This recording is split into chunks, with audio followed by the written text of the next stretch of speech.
ನಮಸ್ಕಾರ. ಶ್ರೀ ಗುರುಭ್ಯೋ ನಮಃ. ಹರಿ ಓಂ. ಮಯಿ ಸ್ಥಿತೋ ಮದಂಗೇಷು ಸ್ವತಂತ್ರೋ ವ್ಯಾಪ್ತವಾನ್ ಹರಿಃ ಸ ವಿಷ್ಣುಶ್ಚ ಸ್ವತಂತ್ರಂ ಮಾಂ ಸ್ವೇಚ್ಛಯಾ ವರ್ತಯತ್ಯಜಃ ಸ್ವಾತ್ಮನಸ್ತಸ್ಯ ಪೂಜಾಸ್ಯುಃ ಮನೋವಾಕ್ಕಾಯವೃತ್ತಯಃ ಮಮೈತಾಃ ಇತಿ ಕರ್ತಾರಂ ಉದ್ದೇಶ್ಯಂಚ ಹರಿಂ ಸ್ಮರೇತ್. ತತ್ರ ತತ್ರ ಸ್ಥಿತೋ ವಿಷ್ಣುಃ ತತ್ತಃ ಶಕ್ತಿ ಪ್ರಬೋದಯನ್ ಏಕ ಏವ ಮಹಾಶಕ್ತಿಃ ಕುರುತೆ ಸರ್ವಮಂಜಸಾ.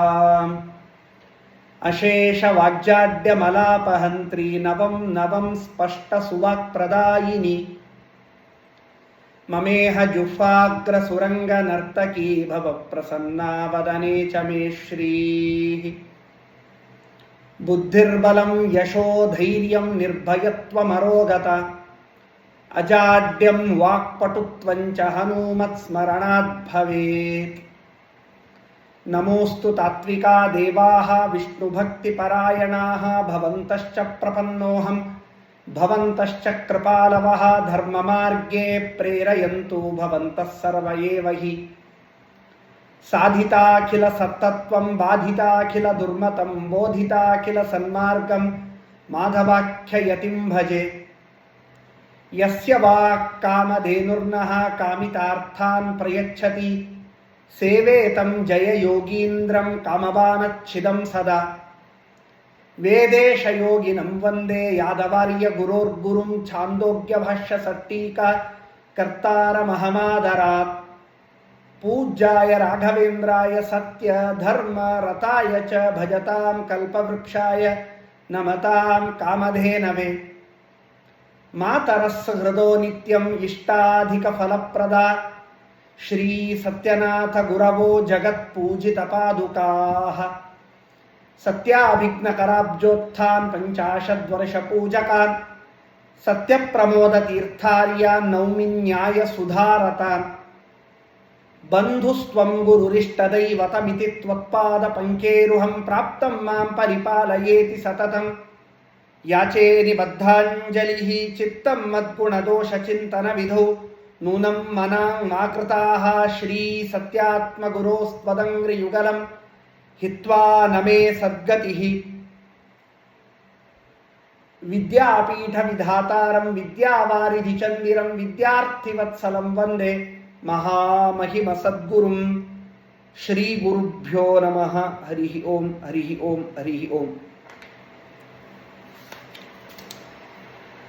ಮೊಟ್ಟ ಮೊದಲಿಗೆ ಎಲ್ಲ ನನ್ನ ಅಧ್ಯಾತ್ಮ ಬಂಧುಗಳಿಗೆ ನಮಸ್ಕಾರವನ್ನು ಮಾಡ್ತಾ, ಈ ಅವಕಾಶವನ್ನು ಕೊಟ್ಟ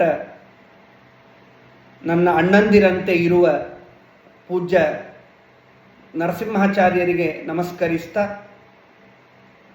ಎಲ್ಲರಿಗೂ ನಾಗಪಂಚಮಿಯ ಹಾರ್ದಿಕವಾದ ಶುಭಾಶಯಗಳನ್ನು ತಿಳಿಸ್ತಾ, ನನಗೆ ಕೊಟ್ಟ ವಿಷಯ ಭೋಜನ ಯಜ್ಞ. ಅತಿ ಅಪರೂಪದ ವಿಚಾರ ಎನಿಸುವ, ಅದರೊಳಗೂ ವಿಶೇಷವಾಗಿ ಚಾತುರ್ಮಾಸ್ಯದಂತಹ ಈ ಪರ್ವಕಾಲದಲ್ಲಿ ಅವಶ್ಯವಾಗಿ ತಿಳಿಯಲೇಬೇಕಾದ ಅಪರೂಪದ ಚಿಂತನೆ ಅದು ಭೋಜನ, ಭೋಜನ ಯಜ್ಞ. ನಾವು ಮಾಡುವ ಪ್ರತಿಯೊಂದು ಕ್ರಿಯೆ ಇದು ಪರಮಾತ್ಮನಿಗೆ ನಾವು ಸಲ್ಲಿಸುವ ಒಂದು ಪೂಜೆ. ಭೋಜನ ಎಂಬ ಪೂಜೆ.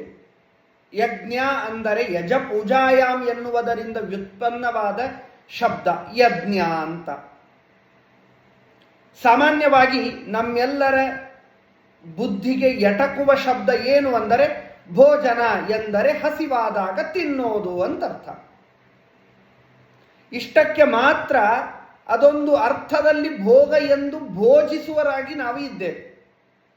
ಆದರೆ ನಿಜವಾದ ಅರ್ಥದಲ್ಲಿ ಭೋಜನ ಎನ್ನುವುದು ಇದೊಂದು ನಮ್ಮಂತರ್ಯಾಮಿಯಾದ ಪರಮಾತ್ಮನ ಒಂದರ್ಥದ ಪೂಜೆ. ಹಸಿವೆ ಆಗಿದೆ ಅಂತ ಹೇಳಿ ಗಬಗಬ ಅಂತ ತಿಂದು ಬಿಡುವುದು ಭೋಜನ ಅಲ್ಲ. ಯಾವ ಪರಮಾತ್ಮ ನಮ್ಮನ್ನು ಸೃಷ್ಟಿ ಮಾಡಿದ್ದಾನೆ, ಸೃಷ್ಟಿ ಮಾಡಿದ ಪರಮಾತ್ಮ ನನ್ನ ಎಲ್ಲ ಇಂದ್ರಿಯಗಳನ್ನು ಯಾವ ಯಾವ ಲೆಕ್ಕದಲ್ಲಿ ಯಾವ ಯಾವ ಕ್ರಿಯೆಗಳು ಮಾಡಬೇಕು, ಒಂದೊಂದು ಇಂದ್ರಿಯಗಳಿಗೆ ಇಂತಿಂತಹ ಕೆಲಸಗಳೇ ಮಾಡಬೇಕು ಎಂದು ನನಗೆ ಅನುಗ್ರಹ ಮಾಡಿದ, ಉಪಕಾರ ಮಾಡಿದ ಪರಮಾತ್ಮನ ಒಂದು ಅದ್ಭುತವಾದ ಅನುಸಂಧಾನದ ಪೂಜೆ, ಅದು ಭೋಜನ. ತಿನ್ನುವುದು ಅದು ಹೇಗೆ ಭೋಜನ, ಅದು ಯಜ್ಞ ಅಂತಾಗ್ತದೆ, ಪೂಜೆ ಎಂದಾಗ್ತದೆ ಅಂತ ಸಾಮಾನ್ಯವಾಗಿ ಇವತ್ತು ನಮಗೆ ಅದೊಂದು ದೊಡ್ಡ ಯಕ್ಷ ಪ್ರಶ್ನೆಯಾಗಿದೆ. ಯಾರೋ ಒಬ್ಬ ಅಡಿಗೆ ಮಾಡ್ತಾನೆ, ಶುದ್ಧತೆ ಇಲ್ಲದೆ ಅಡಿಗೆ ಮಾಡ್ತಾನೆ, ಮಾಡಿದ್ದನ್ನ ಹಸಿವೆಯಾಗಿದೆ ಹೊಟ್ಟೆ ತುಂಬಬೇಕು ಅಂತ ಹೇಳಿ ಮಾಡುವ ಒಂದು ಆಕ್ಟಿವಿಟಿ ಅಂತ ಹೇಳಿ ಮಾಡುವ ಕ್ರಿಯೆಯಾಗಿ ಬಿಟ್ಟಿದೆ. ಯಾವುದೋ ಒಂದು ರೋಗ ಬಂತು, ರುಜಿನ ಬಂತು, ಅದಕ್ಕೊಬ್ಬ ವೈದ್ಯ ಹೀಗೆ ನಮಗೆ ನಿರ್ದೇಶನ ಮಾಡಿದ, ಪ್ರತಿ ಅರ್ಧ ಗಂಟೆಗೊಮ್ಮೆ, ಗಂಟೆಗೊಮ್ಮೆ, 3 ಗಂಟೆಗೊಮ್ಮೆ ನೀವು ಏನಾದರೂ ಒಂದು ಹೊಟ್ಟೆಗೆ ಹಾಕ್ಕೊಳ್ಬೇಕು, ಅದರಿಂದ ನಿಮಗೆ ರೋಗ ಉಪಶಮನವಾಗತ್ತೆ, ಅದರಿಂದ ತಿನ್ನುವುದರಿಂದ ನಿಮಗೆ ರೋಗ ಉಪಶಮನವಾಗತ್ತೆ, ಹಾಗಾಗಿ ತಿಂತಾ ಇರಿ ಅಂತ. ಇದು ನಿಜವಾದ ಅರ್ಥದಲ್ಲಿ ಪೂಜೆ ಅಂತ ಆಗ್ಲಿಕ್ಕೆ ಸಾಧ್ಯವಾ? ಸರ್ವಥಾ ಇಲ್ಲ. ಒಂದು ಮಾತು ನಾವು ನೆನಪಿಗೆ ಇಡಬೇಕು, ನಮ್ಮ ದೇಹದಲ್ಲಿ ಹುಟ್ಟುವ ಯಾವೆಲ್ಲ ರೋಗಗಳಿವೆಯಲ್ಲ, ಆ ಎಲ್ಲ ರೋಗಗಳಿಗೆ ಪ್ರಧಾನ ಕಾರಣ ನಮ್ಮ ಉದರ. ನೆನಪಿನಲ್ಲಿ ಇಡಬೇಕು ನಾವು. ಎಲ್ಲಿಯೋ ಲಕ್ಷ್ಯ ಇಟ್ಟು ತಿನ್ನುವ ಪದಾರ್ಥಗಳು, ಯಾವುದ್ಯಾವುದೋ ಕರ್ಮವನ್ನ ನೋಡ್ತಾ, ಯಾವುದ್ಯಾವುದೋ ದುಷ್ಟ ಕೆಲಸಗಳನ್ನು ಮಾಡ್ತಾ ತಿನ್ನುವಂತಹ ಪದಾರ್ಥಗಳು ಎಂದಾದರೂ ನಮ್ಮ ದೇಹಕ್ಕೆ ಶಕ್ತಿ ಕೊಡಬಲ್ಲದ? ಅದು ನಮ್ಮಂತರ್ಯಾಮಿಯ ಪೂಜೆ ಎಂದಾಗುವುದಕ್ಕೆ ಸಾಧ್ಯವಾ? ಸರ್ವಥಾ ಇಲ್ಲ.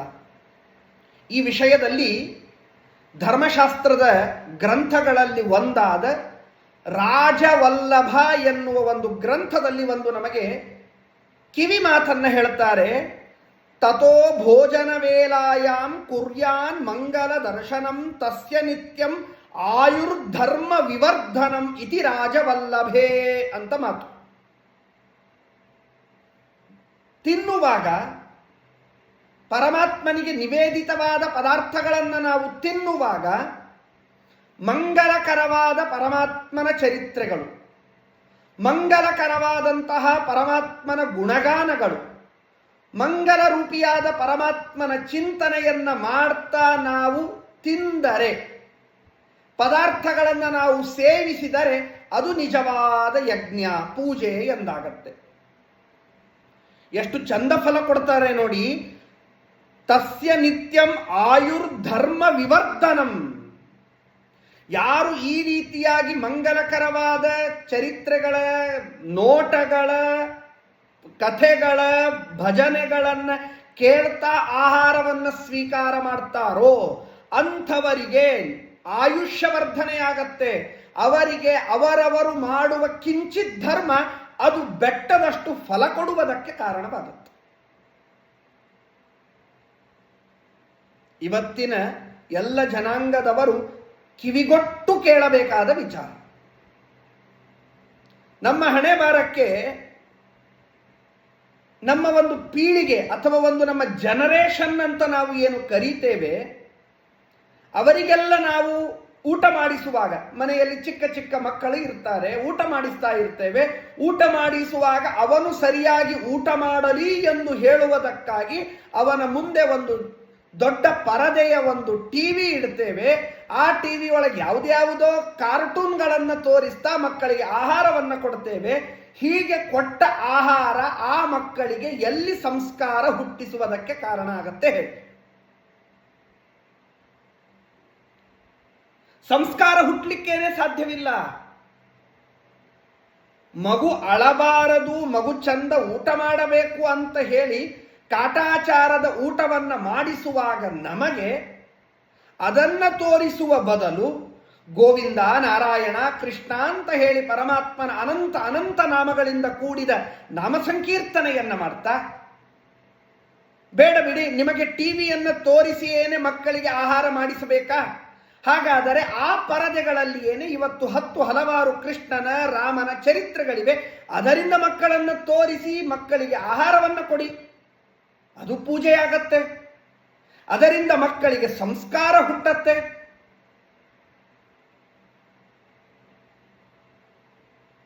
ಮಾತೆತ್ತಿದರೆ ಸಂಸಾರ ಸಂಸಾರ ಸಂಸಾರ ಅಂತ ಒದ್ದಾಡುವ ನಮಗೆ ಇಷ್ಟು ಅರಿವಿಗೆ ಬರದಂತೆ ಆಗಿ ಹೋಗಿಬಿಡ್ತು. ಸಂಸಾರ ಸಂಸಾರ ಅನ್ನುವಾಗ ಸ್ವಲ್ಪ ಆ ಮಧ್ಯದ ಸಾ ಅಕ್ಷರಕ್ಕೆ ಒಂದು ಕ ಒತ್ತು ಕೊಟ್ಟು ಬಿಡಿ, ಸಂಸಾರ ಹೋಗಿ ಅದು ನಮಗೆ ಸಂಸ್ಕಾರ ಆಗತ್ತೆ. ಸಂಸ್ಕಾರವಂತವಾದ ಸಂಸಾರವನ್ನು ನಾವು ಮಾಡಿದಾಗ ನಮಗೆ ಅದೆಲ್ಲವೂ ಪೂಜೆಯಂದಾಗಿ ನಮಗೆ ಪರಮಾತ್ಮ ಉತ್ತಮವಾದ ಶಾಂತಿ ನೆಮ್ಮದಿಗಳನ್ನು ಕೊಡ್ತಾನೆ. ಇದು ಭೋಜನದ ಯಜ್ಞಕ್ಕೆ ಇದೂ ಒಂದು ಅರ್ಥದಲ್ಲಿ ಕಾರಣವಾಗತ್ತೆ. ಸಾಮಾನ್ಯವಾಗಿ ಇಲ್ಲಿಯ ತನಕ ಭೋಜನ ಭೋಜನ ಭೋಜನ ಅಂತ ಶಬ್ದವನ್ನು ನಾವು ಕೇಳ್ತಾ ಇದ್ದೇವೆ. ಸಾಮಾನ್ಯವಾಗಿ ಭೋಜನ ಎನ್ನುವ ಶಬ್ದ ಹುಟ್ಟಿದ್ದು ಭುಜಪಾಲನ ವ್ಯವಹಾರಯೋಹೋ ಎನ್ನುವ ಧಾತುವಿನಿಂದ ವ್ಯುತ್ಪನ್ನವಾದ ಶಬ್ದ. ಅಂದರೆ ನಮ್ಮ ಇಂದ್ರಿಯಗಳಿಗೆ ಶಕ್ತಿಯನ್ನು ತುಂಬಿ, ನಮ್ಮ ದೇಹಕ್ಕೆ ಶಕ್ತಿಯನ್ನು ತುಂಬಿ, ಆ ಶಕ್ತಿ ಸಾಧನಕ್ಕೆ ಕಾರಣವಾಗಲಿ ಅನ್ನುವ ಉದ್ದೇಶ. ಭೋಜನದ ಕಾನ್ಸೆಪ್ಟೇ ಅಡಗಿದ್ದೇ ಪ್ರಧಾನ ಇಲ್ಲಿ.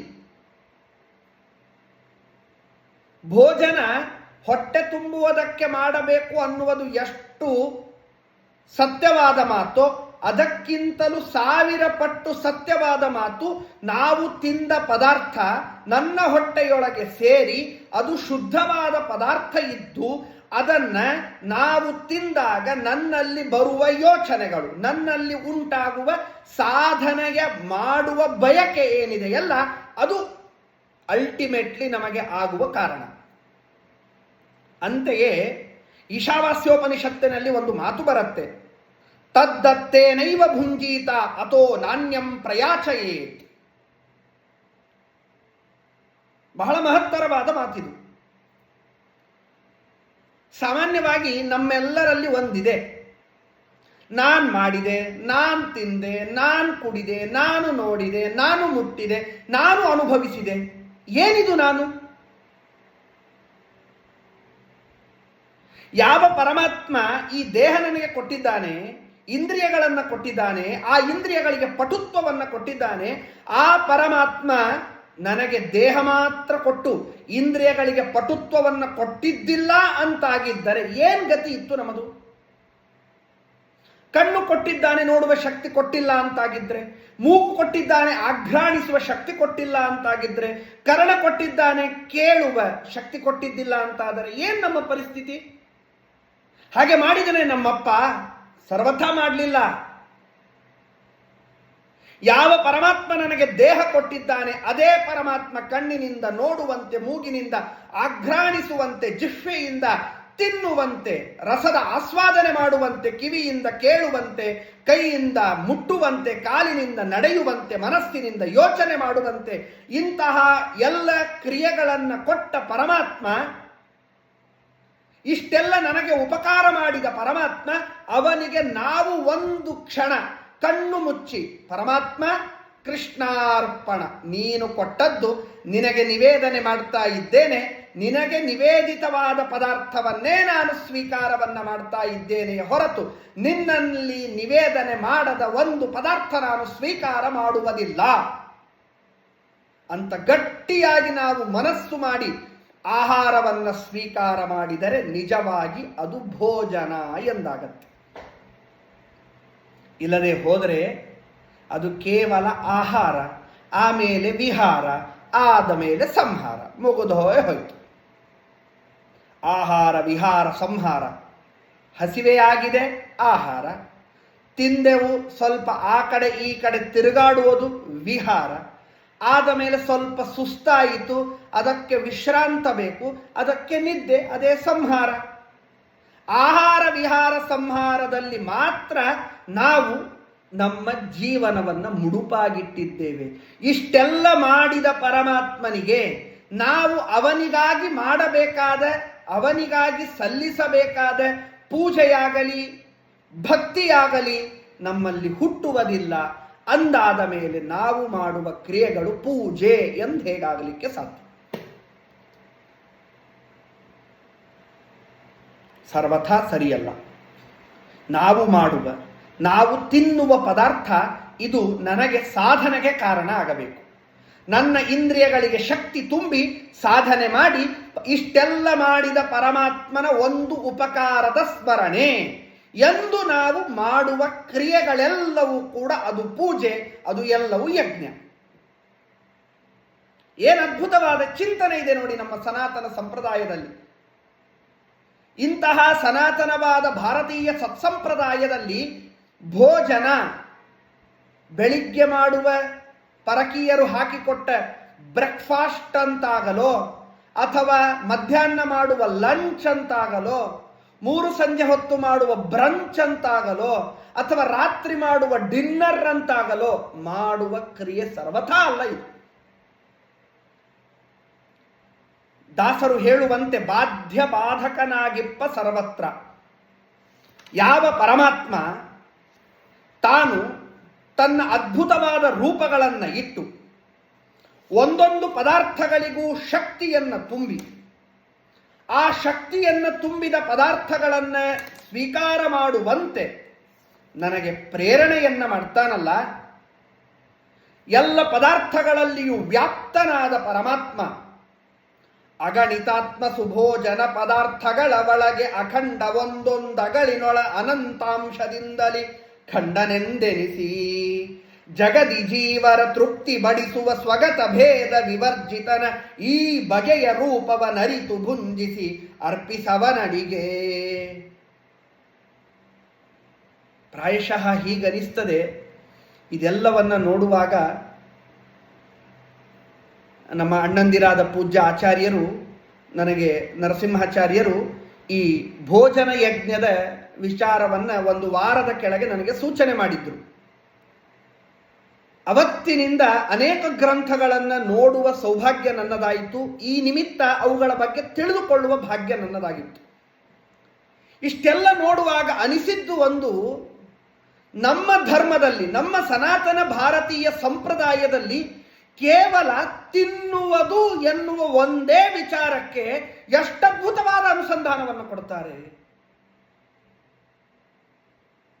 ಎಷ್ಟದ್ಭುತವಾದ ಅನುಸಂಧಾನ ಕೊಡ್ತಾರೆ.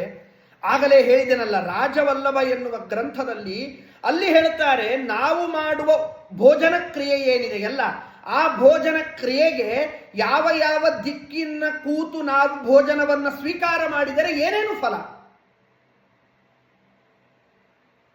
ಕಟ್ಟಮಸ್ತಾಗಿ ಬೂಟು ಶೂ ಚಪ್ಪಲಿಗಳನ್ನು ಹಾಕ್ಕೊಂಡು ಸ್ನಾನಾದಿಗಳನ್ನು ಮಾಡದೆ ಡೈನಿಂಗ್ ಟೇಬಲ್ ಮೇಲೆ ಕೂತು ಅದೇ ನಿತ್ಯದ ಮುಸುರಿ ಮೇಲೆ ಕೂತು ನಾವು ತಿನ್ನುವಾಗ ಈ ಅರಿವು, ಈ ಪರಿವು ನಮಗೆ ಅಲ್ಲಿ ಮಸ್ತಿಷ್ಕಕ್ಕೆ ಹತ್ತಬೇಕದು. ಅಂತೆಯೇ ನಮ್ಮ ಹಣೆ ಬಾರ, ನಮಗೂ ಸಂಸ್ಕಾರ ಬರಲಿಲ್ಲ, ನಮ್ಮ ಪೀಳಿಗೆಗಳಿಗೂ ಸಂಸ್ಕಾರ ಬರಲಿಲ್ಲ, ಸಂಸ್ಕಾರ ವಿಹೀನರಾಗಿ ಇರ್ತೇವೆ. ಇಷ್ಟೆಲ್ಲ ಆದ ಮೇಲೆ ಕೊನೆಗೆ ನಾವೊಂದಿನ ದೇಹ ಬಿಡ್ತೇವೆ. ಮಕ್ಕಳಿಗಂತೂ ಸಂಸ್ಕಾರ ಕೊಟ್ಟು ಗೊತ್ತಿಲ್ಲ ನಮಗೆ. ಅದಾದ ಮೇಲೆ ಕೊನೆಗೆ ನಾವು ಸತ್ತ ಮೇಲೆ ನಮಗೆ ಚಿತೆಯ ಮೇಲೆ ಮಲಗಿದಾಗ ಮಗ ನಮಗೆ ಅಗ್ನಿಸ್ಪರ್ಶ ಮಾಡುವಂದ್ರೆ ಯಾಕೆ ಮಾಡಿಯಾನವನು? ವಿಡಿಯೋ ಕಾಲಿನಲ್ಲಿ ಅಪ್ಪನನ್ನೋ ತಾಯಿಯನ್ನೋ ನೋಡಿದ, ಆಚಾರ್ಯರೇ ನಿಮಗೊಂದು ಸ್ವಲ್ಪ ದಕ್ಷಿಣೆ ಹಾಕ್ತೇನೆ, ನೀವೇ ಸ್ವಲ್ಪ ನನ್ನ ಪರವಾಗಿ, ನಾನು ವಿಡಿಯೋ ಕಾಲ್ನಲ್ಲಿ ಇರ್ತೇನೆ, ನೀವು ನನ್ನ ಪರವಾಗಿ ನಮ್ಮಪ್ಪನಿಗೆ ಚಿತೆ ಇಟ್ಟು ಬಿಡಿ. ಇಷ್ಟು ಕೊನೆಗೆ ಬಂದು ಹತ್ತುವುದು. ಇದೆಲ್ಲದರ ಹಿಂದೆ ಅಡಗಿದ್ದು ಸಂಸ್ಕಾರ. ಆ ಸಂಸ್ಕಾರ ನಮ್ಮಲ್ಲಿ ಬರಬೇಕಾದದ್ದು ಈ ರೀತಿಯಾದ ಭೋಜನ ಪದಾರ್ಥಗಳ ನಿಮಿತ್ತವಾಗಿ.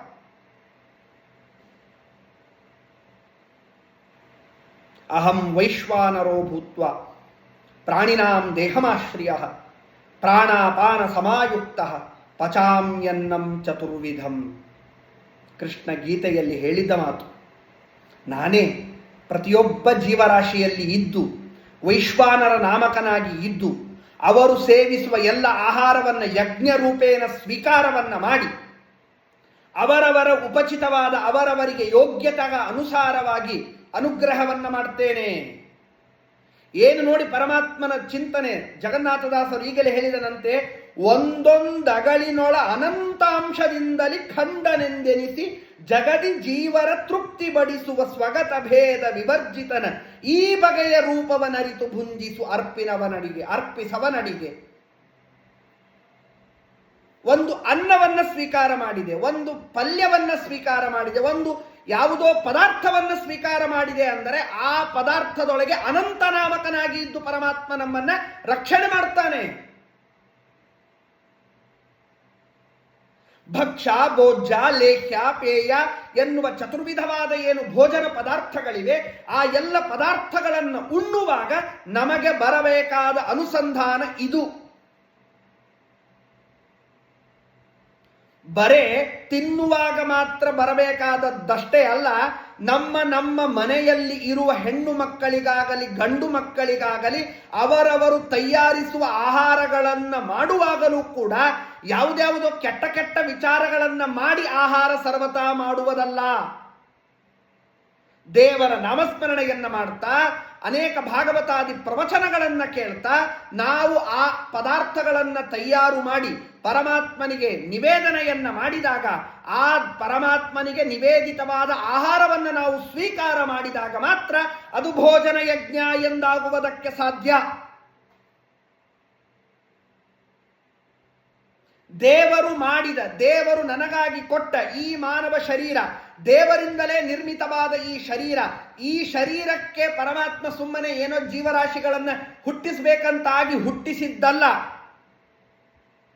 ನಾನಾ ಯೋನಿಗಳಲ್ಲಿ ಜೀವರಾಶಿಗಳು ಹುಟ್ಟಿ ಬಂದಿದ್ದಾರೆ. ಏಸು ಕಾಯಂಗಳ ಕಳೆದು 84 ಲಕ್ಷ ರಾಶಿ ಜೀವವನ್ನು ದಾಟಿ ಬಂದ ಈ ಶರೀರ ತಾನಲ್ಲ, ತನ್ನದಲ್ಲ, ಮುಂದೆ ಬಾಹೋದಲ್ಲ. ಕ್ಷಣ ಆಯುಷ್ಯವುಳ್ಳ ಹುಳ ಆಗಿ ಹುಟ್ಟಿದ್ದೇವೆ, ದೀರ್ಘ ಆಯುಷ್ಯವುಳ್ಳ ಆಮೆಯಾಗಿ ಹುಟ್ಟಿದ್ದೇವೆ, ಕಾಡಿನಲ್ಲಿ ಹುಟ್ಟಿದ್ದೇವೆ, ನಾಡಿನಲ್ಲಿ ಹುಟ್ಟಿದ್ದೇವೆ. ಎಲ್ಲೇ ಹುಟ್ಟಿದರೂ ಕೂಡ ನನಗೆ ಪರಮಾತ್ಮ ಆಹಾರ ಕೊಟ್ಟು ಆಯಾ ಯೋನಿಗಳಲ್ಲಿ ನಾನು ಮಾಡಿ ಬಂದ ಅತ್ಯಂತ ತೃಣ ಸಮಾನವಾದ ಪುಣ್ಯವನ್ನು ವೀಕ್ಷಣೆ ಮಾಡಿ ಕೊನೆಗೆ ಆ ಪುಣ್ಯಕ್ಕೆಲ್ಲ ಒಂದು ಮೂರ್ತ ರೂಪವನ್ನು ಕೊಟ್ಟು ಮಾನವ ಶರೀರವನ್ನು ಕೊಟ್ಟು ಈ ಮಾನವ ಶರೀರದಲ್ಲಿ ನೀನು ಸಾಧನೆಯನ್ನ ಮಾಡಿಕೋ, ನನ್ನನ್ನು ಸೇರುವಂತೆ ಬಾ ಅಂತ ಉಪಕಾರ ಮಾಡುವ ಪರಮಾತ್ಮ.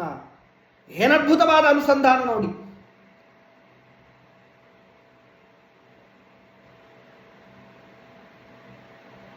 ಯಾವ ಪರಮಾತ್ಮ ಈ ಅದ್ಭುತವಾದ ಬ್ರಹ್ಮಾಂಡದಲ್ಲಿ ನಿಂತು ಅವರು ಮಾಡುವ ಕ್ರಿಯೆಗಳಿಗೆ ಸಾಕ್ಷಿಯಾಗಿ ಇದ್ದಾನೋ ಅವನಿಗೆ ಅನ್ನ ಎಂದು ಕರೆದರು. ಅಂತಹ ಪರಮಾತ್ಮ ಆ ಅನ್ನದ ಒಂದೊಂದು ಅಗಳಿನಲ್ಲಿಯೂ ಅನಂತ ಅನಂತ ಅವತಾರಗಳನ್ನು, ರೂಪಗಳನ್ನು ಇಟ್ಟು ಅದು ನನ್ನ ಹೊಟ್ಟೆಗೆ ಸೇರಿಸ್ತಾನೆ. ಸೇರಿಸಿ ತಾನು ಹೊಟ್ಟೆಯೊಳಗೆ ಸೇರಿ ತಿಂದದ್ದನ್ನು ಪಚನ ಮಾಡಿಸಿ ಮಸ್ತಿಷ್ಕಕ್ಕೆ ಸಾಧನದ ಬುದ್ಧಿಯನ್ನು ಕೊಡ್ತಾನೆ ಪರಮಾತ್ಮ. ಇಷ್ಟೆಲ್ಲ ಅನುಸಂಧಾನ ನಮಗೆ ಎಲ್ಲಿ ಬರಬೇಕು ಹೇಳಿ? ಯಾವುದ್ಯಾವುದೋ ಪದಾರ್ಥಗಳ ಸ್ವೀಕಾರವನ್ನು ಮಾಡ್ತೇವೆ. ಮಾಡುವಾಗ ಅವನು ಎಷ್ಟರ ಮಟ್ಟಿಗೆ ಶುದ್ಧ ಇರ್ತಾನೋ ಯಾರಿಗೆ ಗೊತ್ತು? ಯಾವುದ್ಯಾವುದೋ ಯೋಚನೆಗಳಲ್ಲಿ ಆ ಪದಾರ್ಥವನ್ನು ಮಾಡಿರ್ತಾರೆ. ಆ ಯಾವುದ್ಯಾವುದೋ ಯೋಚನೆಗಳಲ್ಲಿ ಮಾಡಿದ ಪದಾರ್ಥವನ್ನ ಮತ್ತೆ ನಾವು ತಿಂತೇವೆ. ತಿಂದಾಗ ನಮಗೂ ಅದೇ ಬುದ್ಧಿ ಬರುತ್ತೆ. ಆ ಬುದ್ಧಿಯಲ್ಲಿಯೇ ಬಂದು ಅದನ್ನೇ ತಿಂದು ಆ ರೀತಿಯಾದ ಕೆಟ್ಟ ಕೆಟ್ಟ ಕರ್ಮಗಳಲ್ಲಿ ನಾವು ಇದ್ದು ಗುರುದ್ರೋಹ, ದೇವದ್ರೋಹ, ಮಾತೃ ಪಿತೃದ್ರೋಹವನ್ನ ಮಾಡ್ತಾ ದೇಹವನ್ನು ಸವೆದು ಹಾಕಿ ಬಿಡುತ್ತೇವೆ. ಎಲ್ಲಿ ಬಂತು ನಮಗೆ ಸಾಧನೆ? ಸಂಸ್ಕಾರ ಎಲ್ಲಿ ಹುಟ್ಟಿತು ನಮಗೆ? ಇನ್ಪುಟ್ಟೇ ನಮಗೆ ಸರಿಯಾಗಿ ಹೋಗಲಿಲ್ಲ ಅಂತಾದರೆ ಔಟ್ಪುಟ್ ನಮಗೆ ಪರ್ಫೆಕ್ಷನ್ ಬರುವುದಕ್ಕೆ ಸಾಧ್ಯವಾ?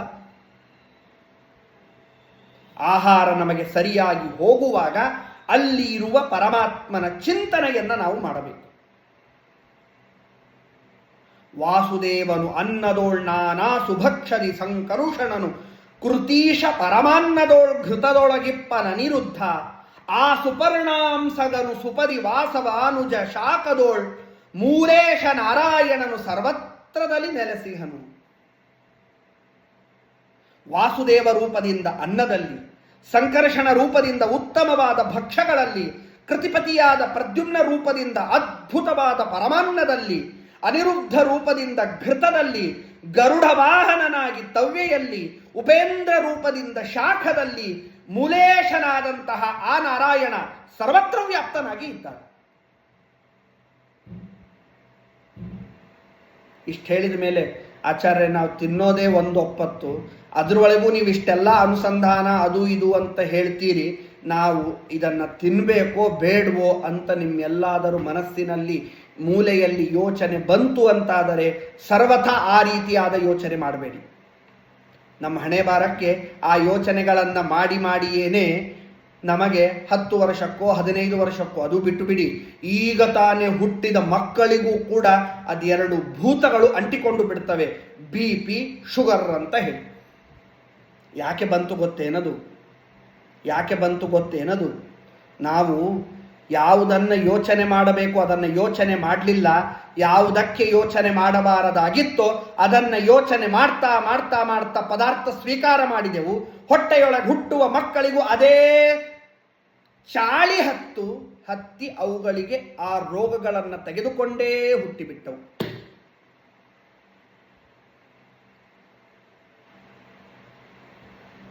ಪ್ರಮಾಣ ಮಾಡಿ ಹೇಳುತ್ತೇನೆ, ಈ ರೀತಿಯಾಗಿ ಆಹಾರವನ್ನು ಸ್ವೀಕಾರ ಮಾಡುವಾಗ ಇವತ್ತು ಸಾಯಂಕಾಲದಿಂದಲೇ ನಾವೆಲ್ಲರೂ ಇದನ್ನು ರೂಢಿಸಿಕೊಳ್ಳೋಣ. ಆಹಾರ ಪದಾರ್ಥವನ್ನು ಸ್ವೀಕಾರ ಮಾಡುವಾಗ, ಭೋಜನ ಪದಾರ್ಥಗಳನ್ನು ಸ್ವೀಕಾರ ಮಾಡುವಾಗ ಇನ್ನೊಂದು ಕೆಟ್ಟ ವಿಚಾರಗಳನ್ನು ಮಾಡದೆ, ಕ್ಷುಲ್ಲಕ ಮಾತನಾಡದೆ, ಕೇವಲ ದೇವರ ಉಪಕಾರ, ದೇವರದ ಚಿಂತನೆ, ದೇವರ ರೂಪದ ಚಿಂತನೆ, ಗುರುಗಳ ಮಹಿಮೆ, ಗುರುಗಳ ಚರಿತ್ರೆಯನ್ನು ಕೇಳ್ತಾ ನಾನು ಭೋಜನ ಸ್ವೀಕಾರವನ್ನು ಮಾಡ್ತೇನೆ ಅಂತ ಹೇಳಿ ಸಮಾಧಾನ ಮನಸ್ಕರಾಗಿ ಇದನ್ನು ನಾವು ರೂಢಿಯಲ್ಲಿ ತಂದಿಟ್ಟುಕೊಂಡ್ವಿ ಅಂತಾದರೆ ಒಂದೇ ಒಂದು ತಿಂಗಳಲ್ಲಿ ಹೇಳಿ ಕೇಳದ ಹಾಗೆ ರೋಗಗಳು ನಮಗೆ ದೂರಾಗಿ ಹೋಗ್ತವೆ. ಅದು ನಿಜವಾದ ಪೂಜೆ ಎಂದಾಗತ್ತೆ. ಅದು ನಿಜವಾದ ಅರ್ಥದಲ್ಲಿ ನಮಗೆ ಪಚನಕಾರಿಯಾಗಿ.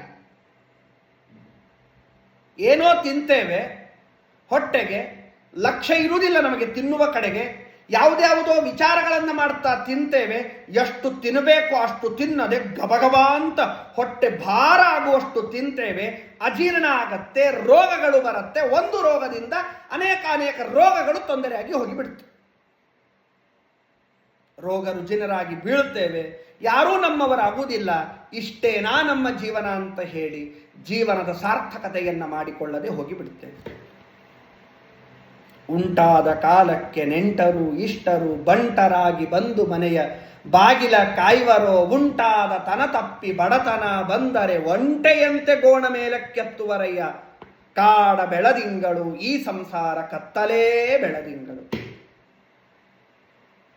ಧರ್ಮ ಮಾಡಬೇಕಾ, ಕರ್ಮ ಮಾಡಬೇಕಾ, ಒಳ್ಳೆ ಪೂಜೆಯಾಗಬೇಕಾ, ಒಳ್ಳೆ ಸಾಧನೆಯಾಗಬೇಕಾ, ದೇಹ ದೃಢತೆ ಬೇಕು. ದೇಹ ದೃಢತೆ ಬೇಕೋ, ಆಹಾರದ ದೃಢತೆ ನಮಗೆ ಚೆನ್ನಾಗಿ ಇರಬೇಕು. ಅಂದರೆ ಮಾತ್ರ ಎಲ್ಲರೂ ನಮ್ಮನ್ನು ಸರಿಯಾಗಿ ಕೇಳುತ್ತಾರೆ. ಆ ಕರ್ಮ ನಮ್ಮಲ್ಲಿ ಆಗಬೇಕು ಅಂತಾದರೆ ನಾವು ತಿನ್ನುವ ಪದಾರ್ಥವೇನಿದೆ, ನಾವು ಮಾಡುವ ಭೋಜನ ಎನ್ನುವ ಒಂದು ಕ್ರಿಯೆ ಏನಿದೆ, ಕೇವಲ ಹೊಟ್ಟೆ ತುಂಬಿಸಿಕೊಳ್ಳುವ ಕ್ರಿಯೆಯಾಗದೆ ಒಳಗಂತರ್ಯಾಮಿಯಾದ ಪರಮಾತ್ಮನ ಪೂಜೆ, ಅವನಿಗಿದೊಂದು ಸ್ವಾಹಾಕಾರ, ಅವನಿಗಿದೊಂದು ಸಮರ್ಪಣೆ ಎಂದು ನಾವು ತಿಳಿದು ಆ ಕರ್ಮವನ್ನು ಮಾಡಿದೆವು ಅಂತಾದರೆ ಆಗ ಪರಮಾತ್ಮ ನಮಗೆ ಅನುಗ್ರಹವನ್ನು ಮಾಡ್ತಾನೆ. ಆ ತಿಂದ ಪದಾರ್ಥ ಕೇವಲ ವ್ಯರ್ಥವಾಗದೆ ಅದು ನಮಗೆ ಪರಿಪೂರ್ತಿಯಾಗಿ ಜೀರ್ಣವಾದ ಪದಾರ್ಥ ನಮಗೆ ಶಕ್ತಿಯನ್ನು ಕೊಡ್ತಾ, ಶಕ್ತಿಯನ್ನು ತುಂಬಿದ ಈ ದೇಹ ಸಾಧನೆ ಮಾಡಬೇಕು ಅಂತ ಆಗ ಬುದ್ಧಿಯ ಕಡೆಗೆ ಅದು ವಾಲ್ತದೆ.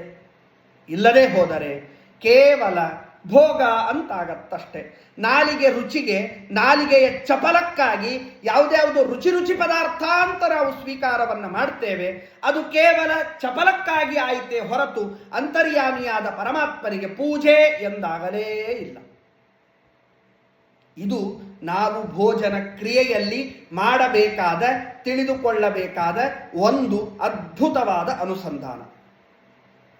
ನಂತರದಲ್ಲಿ ತಿನ್ನುವುದು ಅಥವಾ ಕುಡಿಯುವುದು ಅಥವಾ ಆಹಾರ ಸ್ವೀಕಾರ ಮಾಡುವುದು, ಒಂದು ಮಾತ್ರ ನಾವು ಎಲ್ಲರೂ ನೆನಪಿನಲ್ಲಿ ಇಟ್ಕೊಳ್ಳಬೇಕಾದದ್ದು, ನಾವೆಲ್ಲರೂ ಮಾಡಲೇಬೇಕಾದದ್ದು. ಯಾವುದೇ ಪದಾರ್ಥವನ್ನು ನಾವು ಭೋಗಿಸೋದಾಗಲಿ, ಬಟ್ಟೆಯಾಗಲಿ, ಹೊಟ್ಟೆಗೆ ಹಿಟ್ಟಾಗಲಿ, ಏನೇ ಆಗಲಿ, ಯಾವುದೇ ಒಂದು ವಸ್ತುವನ್ನು ನಾವು ಭೋಗಿಸುವಾಗ, ಅದನ್ನು ನಾವು ಅನುಭವಿಸುವಾಗ ನಮ್ಮಲ್ಲಿ ಇರಬೇಕಾದ ಪ್ರಾಮಾಣಿಕವಾದ ಒಂದು ಯೋಚನೆ ಏನು ಗೊತ್ತಾ? ಏನೇ ಪದಾರ್ಥ ಇರಲಿ ಅದು ಭಕ್ತಿಯಿಂದ ಕೃಷ್ಣಾರ್ಪಣ ಅಂತ ಹೇಳಿ ಪರಮಾತ್ಮನಲ್ಲಿ ಸಮರ್ಪಣೆಯನ್ನ ಮಾಡಿ ಆ ವಸ್ತುವನ್ನು ವಿನಿಯೋಗಿಸುವ ವಿವೇಕ ನಮ್ಮಲ್ಲಿ ಮೊದಲಿಗೆ ಹುಟ್ಟಬೇಕಾದದ್ದು. ಅರ್ಥಾತ್ ನಾವು ತಿನ್ನುವ ಯಾವುದೇ ಪದಾರ್ಥವಿರಲಿ ಅದು ಮೊಟ್ಟ ಮೊದಲಿಗೆ ಪರಮಾತ್ಮನಿಗೆ ನಿವೇದನೆ, ಅದೇ ನೈವೇದ್ಯ ಅಂತ ಹೇಳಿ ನಾವು ಪರಮಾತ್ಮನಲ್ಲಿ ಸಮರ್ಪಣೆಯನ್ನ ಮಾಡಿದಾಗ ಆ ಪರಮಾತ್ಮ ತನ್ನ ಕಪಿಲನಾಮಕ ಪರಮಾತ್ಮ ಆ ಪದಾರ್ಥಗಳ ಮೇಲೆ ದೃಷ್ಟಿಯನ್ನ ಬೀರಿ ಅದರೊಳಗಿರುವ ಸ್ವಾಖ್ಯರಸವನ್ನು ಅನುಭವಿಸಿ ನಮಗೆ ಆ ಪದಾರ್ಥದಲ್ಲಿ ಉತ್ತಮವಾದ ಭಕ್ತಿ, ಉತ್ತಮವಾದ ಜ್ಞಾನ, ಉತ್ತಮವಾದ ಸಾಧನೆ ಮಾಡುವ ಎಂಬ ಇಚ್ಛೆ ಆ ಪದಾರ್ಥವನ್ನು ನಾವು ಸ್ವೀಕರಿಸುವಾಗ ನಮಗೆ ಬರುತ್ತೆ. ಅಲ್ಲ ಆಚಾರ್ಯರೇ, ಇದೆಲ್ಲ ನೀವೇನೋ ಹೇಳಿದಿರಿ ನಿಜ, ಆದರೆ ಇವತ್ತೆಲ್ಲ ನಾವು ಬ್ಯುಸಿ ಲೈಫ್ ಸ್ಟೈಲನ್ನು ನಾವು ಮಾಡ್ತಾ ಇರೋರು. ಆಫೀಸಿಗೆ ಹೋಗ್ತೇವೆ, ಬೆಳಗ್ಗೆ ಅಂತೂ ಊಟ ಮಾಡಲಿಕ್ಕಂತೂ ಸಾಧ್ಯವಿಲ್ಲ, ಆಫೀಸಿಗೆ ಹೋಗ್ತೇವೆ, ಮತ್ತೊಂದು ಮುಗಿದೊಂದು ಎಲ್ಲ ಕೆಲಸಗಳಿಗೂ ಹೋಗ್ತೇವೆ. ಅಂಥ ಸಮಯದಲ್ಲಿ ನಾವು ಎಲ್ಲೋ ದೊಡ್ಡ ಮೀಟಿಂಗಲ್ಲಿ ಇರ್ತೇವೆ, ಆಫೀಸಲ್ಲಿ ಇರ್ತೇವೆ, ಅಲ್ಲಿ ನಾವು ಉಟ್ಟುಕೊಂಡ ಬಟ್ಟೆಗಳನ್ನೆಲ್ಲ ಬಿಚ್ಚಿ ಕೃಷ್ಣಾರ್ಪಣ ಒಂದೇ ಅಂತ ಹೇಳಿ ನೀರು ಮಾಡಿ ನೈವೇದ್ಯ ಮಾಡಿ ತಿನ್ನೋದು ಅಂತ ಹೇಳ್ತೀರೋ? ಹಾಗಾದರೆ ಅಷ್ಟೆಲ್ಲ ಬೇಡ, ಅದೆಲ್ಲ ಇರಲಿ, ಒತ್ತೊಟ್ಟಿಗೆ ಇರಲಿ. ಮೊಟ್ಟ ಮೊದಲಿಗೆ ಎಲ್ಲೇ ಇರಲಿ, ಹೇಗೆ ಇರಲಿ, ಯಾವುದೇ ಪದಾರ್ಥವನ್ನು ಸ್ವೀಕಾರ ಮಾಡುವಾಗಲಿ ಇರಲಿ, ಹೇಳುವ ತಾತ್ಪರ್ಯ ನಿಷಿದ್ಧ ಪದಾರ್ಥಗಳ ಸ್ವೀಕಾರ ಅಂತಲ್ಲ, ವಿಹಿತವಾದ ಪದಾರ್ಥಗಳ ಸ್ವೀಕಾರ. ನಮ್ಮ ಹಣೆ ಬಾರಕ್ಕೆ ನಾವೆಲ್ಲ ಬ್ಯುಸಿ ಪರ್ಸನ್ಗಳು. ಒಂದು ದಿವಸವು ಯೋಚನೆ ಮಾಡಲೇ ಇಲ್ಲ, ನಾವು ಬ್ಯುಸಿ ಅಂತ ನಾವು ಹೇಳ್ತೇವೆ. ಇಷ್ಟೆಲ್ಲ ಬ್ರಹ್ಮಾಂಡ ಸೃಷ್ಟಿ ಮಾಡಿದ ಪರಮಾತ್ಮ, ಕೋಟಿ ಕೋಟಿ ಅನಂತ ಜೀವರಾಶಿಗಳನ್ನು ಸೃಷ್ಟಿ ಮಾಡಿದ ಪರಮಾತ್ಮ, ಯಾರೋ ಒಬ್ಬ ನಮ್ಮ ಬಾಸಿನ ಸಲುವಾಗಿ ನಾವು ಕೆಲಸ ಮಾಡ್ತೇವೆ, ಬಿಸಿ ಅಂತ ಹೇಳ್ತೇವೆ. ಇಂತಹ ಕೋಟಿ ಜೀವರಾಶಿಗಳನ್ನ ಅವರವರು ಮಾಡುವ ಕ್ರಿಯೆಗಳಿಗೆ ಸಾಕ್ಷಿಯಾಗಿ ನಿಂತು ಅವರವರಿಗೆ ಶಕ್ತಿಯನ್ನ ಕೊಟ್ಟು ಅವರವರಿಗೆ ಜೀವನವನ್ನು ಕೊಟ್ಟು ರಕ್ಷಣೆ ಮಾಡುವ ಪರಮಾತ್ಮ ಅವ ಒಬ್ಬನೇ. ಒಂದು ದಿವಸ ಯೋಚನೆ ಮಾಡಿ ನೋಡೋಣ, ಇವತ್ತು ನಾನು ನಿಮಗೆ ನೋಡ್ಲಿಕ್ಕಾಗೋದಿಲ್ಲ, ನಾನು ಸ್ವಲ್ಪ ಬ್ಯುಸಿ ಇದ್ದೇನೆ ಅಂತೇನಾದರೂ ದೇವರು ಯೋಚನೆ ಮಾಡಿದ ಅಂತಾದರೆ ಎಲ್ಲಿಯ ಗತಿ ನಮ್ಮದು? ಹಾಗೆಂದಾದರೂ ನಮ್ಮಪ್ಪ ಅಂದಿದ್ದಾನ? ನಾವು ದೇವರಿಗೆ ನಿವೇದನೆ ಮಾಡೋಣ, ಪೂಜೆ ಮಾಡೋಣ, ಸಂಧ್ಯಾ ವಂದನೆ ಮಾಡೋಣ ಅಂದ್ರೆ ನಮ್ಮ ದೊಡ್ಡ ಹಣೆಪಟ್ಟೆ ಬ್ಯುಸಿ ಅಂತೆ. ಯಾವ ಮೂಲೆಯ ಬ್ಯುಸಿ ಅದು?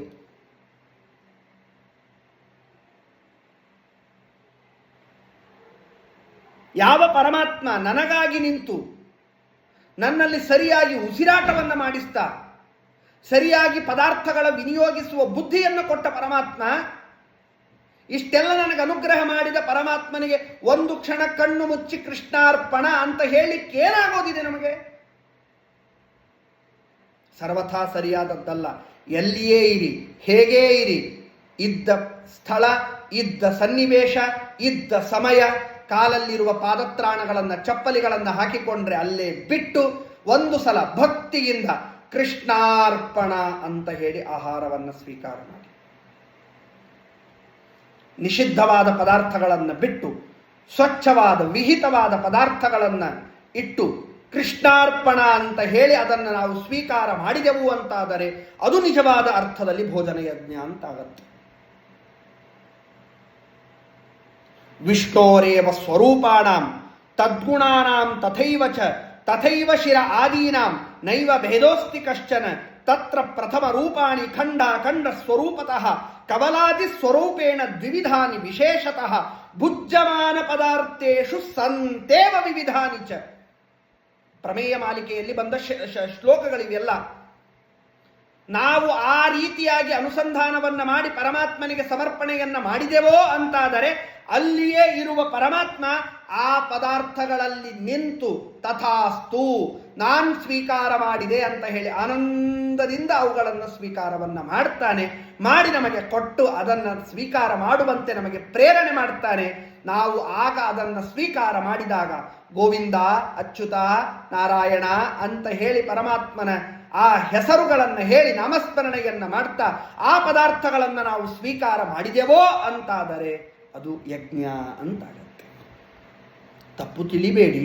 ಯಜ್ಞ ಅಂತಾದರೆ ಒಂದು ಇಟ್ಟಿಗೆಯ ಒಂದು ಸ್ಕ್ವಯರ್ ಚೌಕಾಕಾರ ಮಾಡಿ ಅಲ್ಲಿ ಅಗ್ನಿಯನ್ನು ಇಟ್ಟು ಅಲ್ಲಿ ತುಪ್ಪವನ್ನು ಆಹುತಿಯನ್ನಾಗಿ ಕೊಟ್ಟಾಗ ಮಾತ್ರ ಅದಕ್ಕೆ ಮಾತ್ರ ಯಜ್ಞ ಅಂತ ಕರೀತಾರೆ ಅಂತ ಸರ್ವಥಾ ತಿಳಿಬೇಡಿ. ಅಂತೆಯೇ ನಾನು ನಿಮಗೆ ಪ್ರಾರಂಭಕ್ಕೆ ಒಂದು ಕಿವಿಮಾತು ಹೇಳಿದ್ದೆ.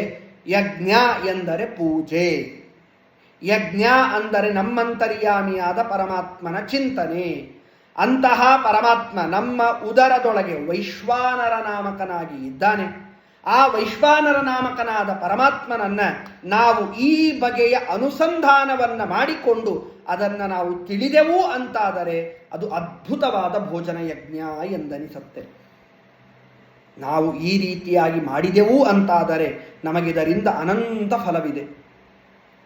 ಸಮಯದ ಮಿತಿ ಇದ್ದದ್ದರಿಂದ ಅನೇಕ ವಿಚಾರಗಳಿವೆ. ಸರಿಸುಮಾರು ಈ ವಿಷಯದಲ್ಲಿ 8-10 ಪೇಜಿನ, ಅದಕ್ಕೆ ಮತ್ತೊಮ್ಮೆ ನಾನು ಈ ವಿಚಾರಕ್ಕೆ ಆಚಾರ್ಯರಿಗೆ ನಮಸ್ಕಾರ ತಿಳಿಸ್ಬೇಕು. ನಾನು ಇಷ್ಟು ಅದ್ಭುತವಾದ ವಿಚಾರ ಇವತ್ತಿನ ನಮ್ಮ ಭರಾಟೆಯ ಜೀವನದಲ್ಲಿ ಈ ರೀತಿಯಾದ ಸದಾಚಾರಗಳು, ಈ ರೀತಿಯಾದ ಸಂಸ್ಕಾರಗಳಿಗೆ ಸಮಯ ಕೊಡೋದು ಕಮ್ಮಿ ನಾವು. ಆದರೂ ಇದಕ್ಕೊಂದು ಸಮಯ, ಈ ರೀತಿಯಾಗಿ ಅವಕಾಶಗಳು ಸಿಕ್ಕಾಗ ಇದಕ್ಕೊಂದು ಸಮಯ ಅಂತ ನಮಗೆ ಸಿಕ್ಕಿಸಿಕೊಂಡು ನಾವು ಅದರ ಬಗ್ಗೆ ಯೋಚನೆ ಮಾಡಿದಾಗ ಅದರಗೆ ಅನೇಕ ವಿಚಾರಗಳು ನಮಗೆ ತಿಳಿದದ್ದು. ಸರಿಸುಮಾರು ಈ ವಿಷಯದಲ್ಲಿ 8-10 ಪೇಜಿನಷ್ಟು ಅನೇಕ ವಿವಿಧ ವಿಚಾರಗಳು ಸಿಕ್ಕಿತು. ಅತೀ ಅಪರೂಪದ ವಿಚಾರಗಳು. ಅದರೊಳಗೂ ವ್ಯಾಸದಾಸ ಕೌಮುದಿ ಅಥವಾ ಜಗನ್ನಾಥದಾಸರು ನಮಗೆ ರಚನೆ ಮಾಡಿಕೊಟ್ಟ ಹರಿಕಥಾಮೃತ ಸಾರದ ಭೋಜನ ಸಂಧಿ, ಈ ವಿಷಯದ ಬಗ್ಗೆ ಅದ್ಭುತವಾದ ವಿಚಾರಗಳನ್ನು, ಅದರೊಳಗೂ ವಿಜಯದಾಸರಂತಹ ಮಹಾಪ್ರಭೃತಿವರ್ಯರು ಈ ವಿಚಾರದಲ್ಲಿ ಅನೇಕ ಸುಳಾದಿಗಳನ್ನೇ ನಮಗೆ ಕೊಡ್ತಾರೆ. ಅಂತಹ ಶ್ರೇಷ್ಠವಾದ ಕ್ರಿಯೆ ಅದು ಭೋಜನ ಯಜ್ಞ. ಅದಕ್ಕೆ ಈ ರೀತಿಯಾದ ಅನುಸಂಧಾನದ ಮುಖಾಂತರ ಭೋಜನ ಪದಾರ್ಥಗಳನ್ನು ನಾವು ಸ್ವೀಕಾರವನ್ನು ಮಾಡಿದೆವು ಅಂತಾದರೆ ನಮಗೆ ವಿಶೇಷವಾದ ಫಲವನ್ನು ನಮಗೆ ದಾಸರು ತಿಳಿಸಿಕೊಡ್ತಾರೆ. ಈ ಪರಿ ಎಲರಿ ತುಂಬನರ ನಿತ್ಯೋಪವಾಸಿ ನಿರಾಮಯನು ನಿಷ್ಪಾಪಿ ನಿತ್ಯ ಮಹಾ ಸುಯಜ್ಞಗಳ ಆಚರಿಸಿದವನು ಪೋಪದಿಪ್ಪದು ಬಪ್ಪದೆಲ್ಲ ರಮಾಪತಿಗಧಿಷ್ಠಾನವೆನ್ನು ಕೃಪಾಪಯೋನಿಧಿ ಮಾತನಾಲಿಸುವವನು ಜನನಿಯಂತೆ. ಈ ರೀತಿಯಾಗಿ ಅನುಸಂಧಾನವನ್ನ ಮಾಡ್ತಾ ಯಾರು ಈ ಭೋಜನವನ್ನ ಮಾಡ್ತಾರೆ ಅಂತಹ ಮಾನವ ಯಾವುದೇ ದೋಷ ಇಲ್ಲದವನಾಗಿ, ಪಾಪವಿಲ್ಲದವನಾಗಿ, ಪ್ರತಿನಿತ್ಯವೂ ಮಾಡಬೇಕಾದ ಎಲ್ಲ ಪಂಚಮಹಾಯಜ್ಞಗಳೇ ಮೊದಲಾದ ಯಾವೆಲ್ಲ ವಿಹಿತವಾದ ಯಜ್ಞಗಳಿವೆ, ಆ ಯಜ್ಞಗಳು ಮಾಡಿದಾಗ ನಮಗೆ ಏನೇನು ಫಲ ಬರಬೇಕೋ ಆ ಎಲ್ಲ ಫಲ ಈ ರೀತಿಯಾದ ಭೋಜನದ ಅನುಸಂಧಾನದಲ್ಲಿ ಪರಮಾತ್ಮ ನಮಗೆ ಕೊಡ್ತಾನೆ. ಅಷ್ಟೇ ಅಲ್ಲದೆ ಎಷ್ಟು ಚಂದ ಮಾತು ನೋಡಿ, ಕೃಪಾ ಪಯೋನಿಧಿ ಮಾತನಾಲಿಸುವವನು ಜನನಿಯಂತೆ. ಹೇಗೆ ಬಾಯಿಗೆ ರುಚಿ ರುಚಿಯಾದ ಪದಾರ್ಥಗಳು ಬೇಕು ಅಂತ ಹೇಳಿ ತಾಯಿಯ ಹತ್ತಿರ ಮಾಡಿಸಿಕೊಂಡು ತೃಪ್ತಿ ಪಡ್ತೇವಲ್ಲ, ಹಾಗೆ ದಯಾಸಾಗರನಾದ, ದಯಾಘನನಾದ, ದಯಾನಿಧಿಯಾದ ಆ ಪರಮಾತ್ಮ ನಾವು ಈ ರೀತಿಯಾಗಿ ಅನುಸಂಧಾನವನ್ನ ಮಾಡಿ ನಾನು ತಿನ್ನುವುದು ಇದೊಂದು ದೇವರ ಪೂಜೆ, ಆ ಪದಾರ್ಥಗಳಲ್ಲೆಲ್ಲ ಪರಮಾತ್ಮ ಇದ್ದಾನೆ, ಅವನೇ ನಮ್ಮಲ್ಲಿ ನಿಂತು ಬುದ್ಧಿ ಪ್ರಚೋದನೆಯನ್ನ ಮಾಡುವವ, ಅವನೇ ನನ್ನಲ್ಲಿ ನಿಂತು ಶಕ್ತಿ ಪ್ರಚೋದನೆಯನ್ನ ಮಾಡುವವ, ಆ ಪರಮಾತ್ಮನೇ ಕೊಟ್ಟದ್ದು ಕೆರೆಯ ನೀರನ್ನು ಕೆರೆಗೆ ಚೆಲ್ಲಿ ವರವ ಪಡೆದವರಂತೆ ಕಾಣಿರೋ ಎನ್ನುವ ದಾಸರ ಮಾತಿನ ಜಾಡಿನಲ್ಲಿ ನಾವು ಈ ರೀತಿಯಾದ ಅನುಸಂಧಾನವನ್ನ ಮಾಡಿದೆವು ಅಂತಾದರೆ ನಮಗೆ ಅದ್ಭುತವಾದ ಸಾಧನೆಗೆ ಅದು ಕಾರಣವಾಗತ್ತೆ. ಅಷ್ಟೇ ಅಲ್ಲ, ತಾಯಿಯಂತೆ ಮುದ್ದಿಸಿ, ತಾಯಿಯಂತೆ ಅಪ್ಪುಗೆಯನ್ನು ಕೊಟ್ಟು ನಾನು ಏನೇ ಕೇಳಿದರು ಪರಮಾತ್ಮ ಅವುಗಳನ್ನು ಕೊಟ್ಟು ನಮಗೆ ಅನುಗ್ರಹವನ್ನು ಮಾಡ್ತಾನೆ. ಈ ಒಂದು ಭೋಜನದ ಚಿಂತನೆಯನ್ನು, ಅನುಸಂಧಾನವನ್ನು, ಅದರೊಳಗೆ ನಾವು ಪದಾರ್ಥಗಳಲ್ಲಿ ಈ ರೀತಿಯಾದ ಚಿಂತನೆಯನ್ನು ನಾವು ಮಾಡಿದೆವು ಅಂತಾದರೆ ಪರಮಾತ್ಮ ನಮಗೆ ಮೆಚ್ಚಿ ಅನುಗ್ರಹವನ್ನು ಮಾಡ್ತಾನೆ ಅಂತ ಹೆಸರು. ಷಡ್ರಸೋಪೇತವಾದ ಉಪ್ಪು, ಹುಳಿ, ಖಾರ, ಸಿಹಿ, ಕಹಿ, ಒಗರು, ಜನಾರ್ದನ, ದಾಮೋದರ, ನೃಸಿಂಹ, ವಾಸುದೇವ, ಅನಿರುದ್ಧ, ಹರಿನಾಮಕ ಪರಮಾತ್ಮ ಇವ ಆ ಎಲ್ಲ ರಸಗಳಲ್ಲಿ ಇದ್ದು, ಅದೇ ರೀತಿಯಾಗಿ ಪರಮಾತ್ಮ ಅನೇಕ ಗೋವಿಂದ, ಅಚ್ಯುತ, ನಾರಾಯಣ, ವಾಸುದೇವ, ಪ್ರದ್ಯುಮ್ನ ಇತ್ಯಾದಿಯಾದ ನಾಮಗಳಿಂದ ಆ ಎಲ್ಲ ಅನ್ನ ಮೊದಲಾದ ಪದಾರ್ಥಗಳಲ್ಲಿ ಇದ್ದು ಪರಮಾತ್ಮ ನಮಗೆ ಅದ್ಭುತವಾದ ಅನುಗ್ರಹವನ್ನು ಮಾಡ್ತಾನೆ. ಸಾಧನೆಗೆ ಮಾರ್ಗವನ್ನು ಮಾಡಿಕೊಡ್ತಾನೆ. ಸಾಧನ ಪರಿಪೂರ್ತಿಯನ್ನಾಗಿಸಿ ಪರಮಾತ್ಮ ನಮಗೆ ಮೋಕ್ಷದ ದಾರಿಯನ್ನು ಕೊಡ್ತಾನೆ. ಅದು ನಮಗೆ ಭೋಜನ ಯಜ್ಞದಲ್ಲಿ ಇರಬೇಕಾದ ಅನುಸಂಧಾನ. ಅದನ್ನು ಬಿಟ್ಟು ದೇವರಿಗೆ ನಾನು ಸಕ್ಕರೆ ನೈವೇದ್ಯ ಮಾಡಿದ್ದಕ್ಕೆ ನನಗೆ ಶುಗರ್ ಬಂತು ಅಂತ ಹೇಳುವವರಿದ್ದಾರೆ. ಮಂಗಳಾರತಿ ತೆಗೆದುಕೊಂಡ್ರೆ ಜ್ವರ, ತೀರ್ಥ ತೆಗೆದುಕೊಂಡ್ರೆ ನಡುಗು ಅನ್ನುವ ವಿವೇಕ ನಮ್ಮದೆಲ್ಲ, ಸರ್ವಥಾ ಅಲ್ಲ. ನಾವು ಮಾಡುವ ಪ್ರತಿಯೊಂದು ಕ್ರಿಯೆ ಅದು ಪರಮಾತ್ಮನ ಪೂಜೆ. ಅವನೇ ಕೊಟ್ಟದ್ದು, ಅವನೇ ಮಾಡಿಸುವವ. ತೇನ ವಿನ ತೃಣಮಪಿ ನ ಚಲತಿ ಅನ್ನುವ ತಾತ್ವಿಕವಾದ ಪ್ರಾಮಾಣಿಕವಾದ ಭಾವನೆಯಲ್ಲಿ ನಾವು ಪ್ರತಿಯೊಂದು ಕ್ರಿಯೆಯನ್ನು ಆಚರಿಸಿದೆವು ಅಂತಾದರೆ ಅದು ನಮಗೆ ಒಳ್ಳೆ ಸಂಸ್ಕಾರಕ್ಕೆ ಕಾರಣವಾಗತ್ತೆ. ಸಂಸ್ಕಾರದಿಂದ ಸಾಧನೆಗೆ ಕಾರಣವಾಗತ್ತೆ. ಸಾಧನೆಯಿಂದ ಭಕ್ತಿ ಹುಟ್ಟತ್ತೆ, ವೈರಾಗ್ಯ ಹುಟ್ಟತ್ತೆ, ಮೋಕ್ಷಕ್ಕೆ ದಾರಿಯಾಗತ್ತೆ ಅನ್ನುವ ಅನುಸಂಧಾನ ನಮಗೆ ಬರಲಿ ಅಂತ ತಿಳಿಸ್ತಾ, ಇಂತಹ ಅತಿ ಅಪರೂಪದ ಅವಕಾಶವನ್ನು ಕೊಟ್ಟ ಆಚಾರ್ಯರಿಗೂ, ಅದೇ ರೀತಿಯಾಗಿ ಸದ್ವಿದ್ಯಾ ದರ್ಪಣ ಎನ್ನುವ ಈ ಅಂತರ್ಜಾಲದ ಈ ವಾಹಿನಿಯವರಿಗೂ, ಅದೇ ರೀತಿ ಇವತ್ತಿನ ಪ್ರವಚನದ ಉಪನ್ಯಾಸದ ಸೇವಾಕರ್ತೃಗಳಿಗೂ ಕೂಡ ವಿಶೇಷವಾಗಿ ಅಭಿನಂದಿಸ್ತಾ, ಅದೇ ರೀತಿ ಅನೇಕ ಜನ ಈ ಅಂತರ್ಜಾಲದ ಮುಖಾಂತರ ತಾವೆಲ್ಲರೂ ಕೂಡ ಇದನ್ನು ಆಲಿಸಿದ್ದೀರಿ. ನಿಮಗೂ ನಮಗೂ ಪರಮಾತ್ಮ ಈ ರೀತಿಯಾದ ಸಂಸ್ಕಾರ, ಈ ರೀತಿಯಾದ ಬುದ್ಧಿಯನ್ನು ಕೊಟ್ಟು ನಮಗೆ ಅನುಗ್ರಹವನ್ನು ಮಾಡಲಿ ಅಂತ ಹೇಳ್ತಾ, ಇಷ್ಟೊತ್ತಿನವರೆಗೆ ಏನು ಒಂದೆರಡು ವಾಕ್ಯಗಳನ್ನು ಆಡಿದ್ದೇನೆ, ಇದು ಕೇವಲ ನಮ್ಮ ಸ್ವರೂಪೋದ್ಧಾರಕರಾದ ಪರಮಪೂಜ್ಯ ಮಾಹುಲಿ ಆಚಾರ್ಯರ ಪರಮಾನುಗ್ರಹ ಬಲ ಅಂತ ಹೇಳ್ತಾ, ಸನ್ನಿಹಿತರಾದಂತಹ ಮಾಧವ ತೀರ್ಥರ, ವೇದೇಶ ತೀರ್ಥರ ಅವರ ಒಂದು ಪರಮ ಕಾರುಣ್ಯ, ಅವರ ಪರಮಾನುಗ್ರಹ ಬಲ, ಅದೇ ರೀತಿಯಾಗಿ ಗೋವಿಂದ ಒಡೆಯರ ಒಂದು ವಿಶೇಷವಾದ ಸನ್ನಿಧಾನ, ಅದೇ ರೀತಿ ಪೂಜ್ಯ ಆಚಾರ್ಯರು ಪ್ರಾರಂಭ ಮಾಡುವಾಗ ನನ್ನ ಪರಿಚಯವನ್ನು ಹೇಳುವಾಗ ಒಂದೆರಡು ಮಾತುಗಳನ್ನು ಹೇಳಿದ್ರು. ಅದನ್ನು ಮತ್ತೊಮ್ಮೆ ಮೆಲಕ್ಕೆ ಹಾಕ್ತೇನೆ. ಇವತ್ತು ನಾವು ಇರುವ ಕ್ಷೇತ್ರ ಮಣ್ಣೂರು ಕ್ಷೇತ್ರ. ಇಲ್ಲಿ ಶ್ರೀಮದ್ ಆನಂದ ತೀರ್ಥ ಭಗವತ್ಪಾದಾಚಾರ್ಯರ ಸಾಕ್ಷಾತ್ ಶಿಷ್ಯರಾದ 4 ಜನರು, ಪದ್ಮನಾಭ ತೀರ್ಥರು, ನರಹರಿ ತೀರ್ಥರು, ಮಾಧವ ತೀರ್ಥರು, ಅಕ್ಷೋಭ್ಯ ತೀರ್ಥರು ಅಂತ. ಅವರಲ್ಲಿ 3ನೇದವರು ಮಾಧವ ತೀರ್ಥರು. ಅವರು ಇಲ್ಲಿ ಅನೇಕ ವರ್ಷಗಳ ಕಾಲ ಇದ್ದು ಪಾಠ ಪ್ರವಚನವನ್ನು ಮಾಡ್ತಾ ಮೊಟ್ಟ ಮೊದಲಿಗೆ ವಿದ್ಯಾಪೀಠವನ್ನು ಸ್ಥಾಪನೆ ಮಾಡಿದರು. ಅವರ ತರುವಾಯ ರಘುನಾಥ ತೀರ್ಥರು, ಅವರಂತೂ 300 ಜನ ಯತಿಗಳನ್ನು ಇಟ್ಟುಕೊಂಡು ಪಾಠ ಪ್ರವಚನ ಮಾಡಿದ ಸ್ಥಳ ಆ ಮಣ್ಣೂರು ಕ್ಷೇತ್ರ. ಅವರ ತರುವಾಯ ಮಹಾಪ್ರವಾಹಿನಿ ಭೀಮ ಯಸ್ಯ ಮಾರ್ಗ ಮದಾನ್ಮುದ ರಘುವರ್ಯೋ ಮುದಂ ದಧ್ಯಾತ್ ಕಾಮಿತಾರ್ಥ ಪ್ರದಾಯಕ. ನವವೃಂದಾವನದಲ್ಲಿ ಇರುವ ಮೂಲ ವೃಂದಾವನ ಸನ್ನಿಧಾನ ರಘುವರ್ಯ ತೀರ್ಥ ಶ್ರೀಪಾದಂಗಳವರೇನು ಸನ್ನಿಧಾನವಿದೆ, ಆ ರಘುವರ್ಯ ತೀರ್ಥ ಶ್ರೀಪಾದಂಗಳವರಿಗೆ ರಾಮದೇವರು ಅನುಗ್ರಹ ಮಾಡಿದ್ದು ಇದೇ ಮಣ್ಣೂರು ಕ್ಷೇತ್ರದಲ್ಲಿ. ಏನೇ ಚಾತುರ್ಮಾಸ್ಯಕ್ಕೆ ಕೂತಿರ್ತಾರೆ, ಇದೇ ಪ್ರಸಂಗ. ಆಗ ರಾಮದೇವರ ಪೂಜೆ ನಡೆಯುವಾಗ ಕಳ್ಳರು ಬಂದು ರಾಮದೇವರನ್ನು ಅಪಹಾರ ಮಾಡಿಕೊಂಡು ಬರಬೇಕು ಅಂತ ಬಂದ್ರೆ ಆ ರಾಮದೇವರನ್ನ ಕೊರಳಲ್ಲಿ ಹಾಕ್ಕೊಂಡು, ರಾಮದೇವರು, ಸೀತಾದೇವಿಯವರು, ಮೂಲ ಸೀತಾದೇವಿಯವರು, ಮೂಲ ರಾಮದೇವರವರು, ದಿಗ್ವಿಜಯ ರಾಮಚಂದ್ರ ದೇವರು, ವಂಶರಾಮಚಂದ್ರ ದೇವರವರು, ಪ್ರಸನ್ನ ವಿಠ್ಠಲ ದೇವರವರು, ವ್ಯಾಸಮುಷ್ಟಿಗಳು, ಈ ಕೂರ್ಮಶಾಲಿಗ್ರಾಮ ಸಮೇತರಾಗಿ ದುಷ್ಟರ ಕೈಯಿಂದ ತಪ್ಪಿಸಬೇಕು ಅಂತ ಹೇಳಿ ತುಂಬಿದ ಭೀಮೆಯಲ್ಲಿ ಧುಮುಕಿ ಬಿಡ್ತಾರೆ. ಭೀಮಾ ನದಿಯ ಪಾತ್ರ ಬಹಳ ದೊಡ್ಡದಿದೆ. ಮಣ್ಣೂರು ಕ್ಷೇತ್ರಕ್ಕೆ ಬಂದವರ ಪರಿಚಯ ಇರ್ತದೆ ನಿಮಗೆ ಸಾಮಾನ್ಯ. ಭೀಮಾ ನದಿ ತುಂಬಿದ ಪಾತ್ರೆ, ತುಂಬಿ ಹರಿತಾ ಇದ್ದಾಳೆ. ಅಂತಹ ತುಂಬಿ ಹರಿತಾ ಇರುವಂತಹ ಭೀಮೆಯಲ್ಲಿ ರಘುವರ್ಯ ತೀರ್ಥರು ರಾಮದೇವರನ್ನು ತೆಗೆದುಕೊಂಡು ಧುಮುಕಿ ಬಿಡುತ್ತಾರೆ. ಏನು ಆಶ್ಚರ್ಯ ನೋಡಿ. ಭಾಗವತದಲ್ಲಿ ಕೇಳ್ತೇವಲ್ಲ, ಕೃಷ್ಣನನ್ನ ತಲೆ ಮೇಲೆ ಹೊತ್ತುಕೊಂಡಂತಹ ವಸುದೇವ ಹೇಗೆ ಯಮುನೆ ಮಾರ್ಗ ಮಾಡಿದ್ಲೋ ಹಾಗೆ ರಾಮನನ್ನ ಹೊತ್ತುಕೊಂಡಂತಹ ರಘುವರ್ಯರಿಗೆ 2 ಭಾಗವಾಗಿ ಭೀಮಾ ನದಿ ಅವರಿಗೆ ಮಾರ್ಗವನ್ನ ಮಾಡಿಕೊಡತ್ತೆ. ಹಿಂದೆ ಕಳ್ಳರು ಆ ನೀರಿನಲ್ಲಿ ಕೊಚ್ಚಿ ಹೋಗ್ತಾರೆ. ಇಂತಹ ಶ್ರೇಷ್ಠವಾದ ಚರಿತ್ರೆ ಆದದ್ದು ಅದು ನಮ್ಮ ಮಣ್ಣೂರು ಕ್ಷೇತ್ರದಲ್ಲಿ ಏನೇ. ಅದರ ತರುವಾಯ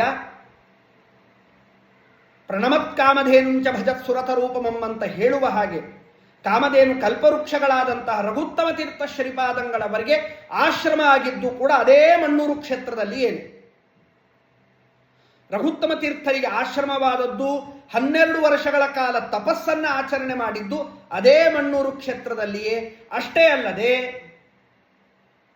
ಇವತ್ತು ಏನು ಟಿಪ್ಪಣಿಕಾರರ ವಂಶ ಅಂತ ಏನು ಪ್ರಾರಂಭವಾಯಿತು, ಯಶ್ ಶಿಷ್ಯ ಶಿಷ್ಯ ಶಿಷ್ಯಾದ್ಯಾಹ ಟಿಪ್ಪಣ್ಯಾಚಾರ್ಯ ಸಂಹಿತಾ ತಮಲಂಭಾವಬೋಧಾರ್ಯಂ ಭೂಯೋ ಭೂಯೋ ನಮಾಮ್ಯಹಂ ಅಂತಹ ಟಿಪ್ಪಣಿಕಾರರ ವಂಶ ಪ್ರಾರಂಭ ಆದದ್ದೇ ಮಣ್ಣೂರು ಕ್ಷೇತ್ರದಲ್ಲಿ.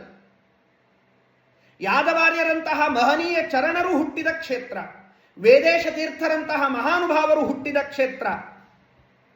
ಅಷ್ಟೇ ಅಲ್ಲದೆ ಇದರ ಜೊತೆಗೆ ಭಾಗವತದ ಚತುರ್ಥ ಸ್ಕಂದದಲ್ಲಿ ಕೇಳುವ ಧ್ರುವಕರಾರ್ಚಿತ ಧ್ರುವನಿಗೆ ಒಲಿದ ಚನ್ನಕೇಶವ ವಾಸುದೇವ ಇದ್ದದ್ದು ಮಣ್ಣೂರು ಕ್ಷೇತ್ರದಲ್ಲಿ ಏನೇ. ಇಂತಹ ಅನೇಕ ವಿಚಾರಗಳಿಗೆ ಇವತ್ತಿಗೂ ಸಾಕ್ಷಿಭೂತವಾಗಿದೆ ಮಣ್ಣೂರು ಕ್ಷೇತ್ರ. ಅದೇ ರೀತಿ ವಿದ್ಯಾಧೀಶ ತೀರ್ಥ ಶ್ರೀಪಾದಂಗಳವರಿಗೆ ಆಶ್ರಮ ಆಗಿದ್ದು ಕೂಡ ಆ ಮಣ್ಣೂರು ಕ್ಷೇತ್ರದಲ್ಲಿ. ಇಷ್ಟೆಲ್ಲ ಮಹನೀಯ ಚರಣರು ಸ್ವಯಂ ಪರಮಾತ್ಮನ ಅದ್ಭುತವಾದ ಪ್ರತೀಕ ಇದೆಲ್ಲವೂ ಮಣ್ಣೂರು ಕ್ಷೇತ್ರದಲ್ಲಿ ಇದೆ.